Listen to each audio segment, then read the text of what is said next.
Birisi Sünni, birisi Alevi.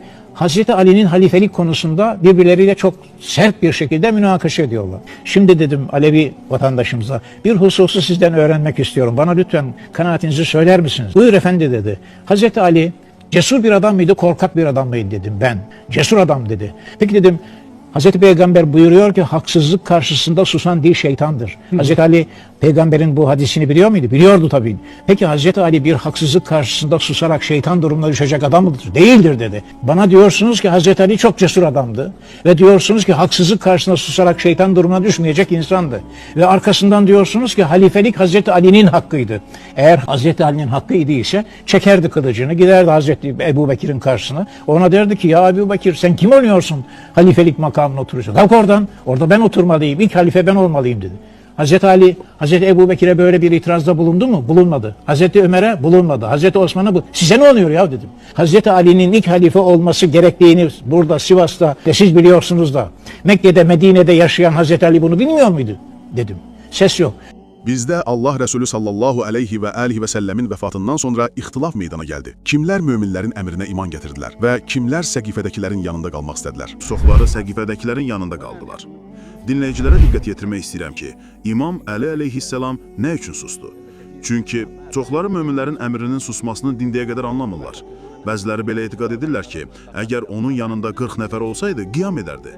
Bu da mənim fikrimcə doğru deyildir. Doğru değildir. Çünki möminlərin əmrinin ona kömək etməyə 40 nəfər tapa bilməməsi ağlasığmazdır. Bu bir tərəfdən. Lakin möminlərin əmri əleyhissalam istəmirdi ki, cəmaatı hökmlərində qəsb etsin. Xeyr, Muhammed sallallahu aleyhi və alihi və səlləm Allahın rəsuludur.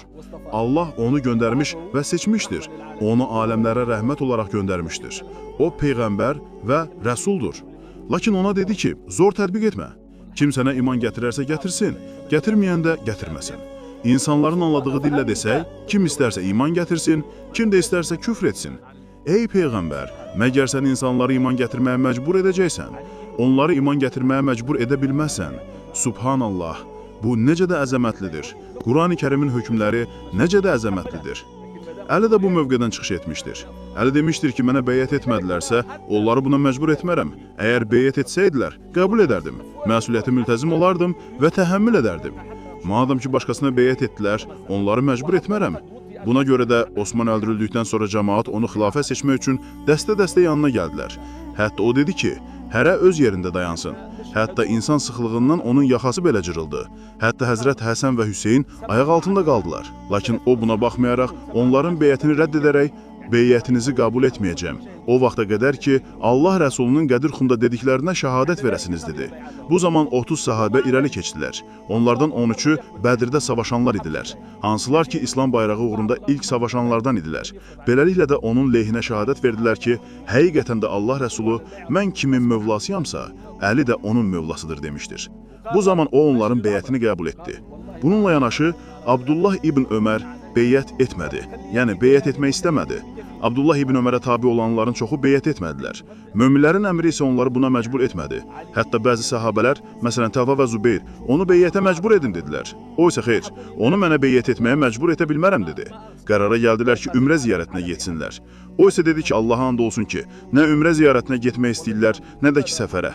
Buna baxmayaraq onu tərk etdi. Ona dedilər ki, ey möminlərin əmri, qoyun sənə bir kəfil gətirsin. O da dedi ki, onun kəfili mənəm. Bugün hansı bir insan möminlərin əmrinin bu düşüncəsinə, azadlığına və demokratiyasına əməl edir? Gör bu insan necə də əzəmətlidir. Cəmaat məni istəmirsə evimdə oturaram. Cəmaatı məcbur etmərəm və beyət etsin deyə onlarla savaşmaram. Bunu hətta şiyələr belə anlamamışdır. Əhl-i-sünnənin çoxu da bunu anlamamışdır. Düşünürlər ki, imamda belə bir şücaət və güc olduğu halda nə üçün xilafət barəsində sustu? Bu da dəlalət edir ki, onu kimsə təyin etməyib. Xeyr, o təyin edilmişdir. Necə ki Allah Teala özünün izzətli kitabında buyurur ki, peyğəmbərlər və rəsullar göndərdim, lakin onları qəbul etmədilər. Bağışlayan və mehriban Allahın adıyla. Bəs nə üçün hansısa bir peyğəmbər sizə ürəyinizə yatmayan bir şey gətirəndə təkəbbür göstərdiniz, bir dəstəni təqzib edir, bir dəstəni isə öldürürdünüz? Bəqərə surəsi 87. Peyğəmbərləri təqzib edib onlara tabi olmadılar, hətta onları öldürdülər. Allah da buna tamaşa edir. Hər şey onun gözlərinin önündədir, lakin onları müdafiə etmir. İnsanları öz azadlıqlarında buraxır ki, qiyamət günü onları mühakimə etsin. İnsanlar belə anlayır ki, Əli ibn Əbi Talib öz haqqı barəsində sustu. Xeyr, o öz haqqı barəsində susmadı. Əksinə onlara bütün dəlilləri və bütün deyilənləri gətirdi. Hətta onların öz höccətləri onlara qarşı dəlil gətirdi. Necə ki o buyurmuşdur ki, ənsarlara dəlil gətirdiklərini onların özlərinə dəlil gətirdim. Məyər onlara demədiniz ki, Allah Rəsuluna ən yaxın olan kəs xəlifə olmalıdır. Budur, ona ən yaxın olan mənəm. Şuraya dəlil gətirdiniz, mən isə o şurada yox idim. Siz cənablara demək istəyirəm ki, həqiqətən də Əmir əl-Möminin əleyhissalam iki höccəti bir araya gətirdi. Hədis höccəti, hansı ki onu digər hədislər vasitəsilə dəlil gətirilmişdir. Həmçinin mühacirlərin ənsarlara gətirdiyi höccəti də dəlil gətirdi. Belə ki, onlar ənsarlardan xilafəti biz Allah Rəsuluna daha yaxınıq, onun əşrəti, ailəsi, qohumuyuq deyə qopardılar. O da Əbu Bəkrə dedi ki, əgər qohumluğu onlara dəlil gətirdinizsə, başqası Peyğəmbərə səndən daha yaxındır. Bununla özünü nəzərdə tutdu. Yəni o Əbu Bəkirdən, Ömərdən və Qureyşin hamısından ona daha yaxın qohumdur. Çünki onun əmsi oğludur. Peyğəmbərin yanında tərbiyə alıb. Onun qızının ərlidir. İki nəvəsinin atasıdır və digər xüsusiyyətlər.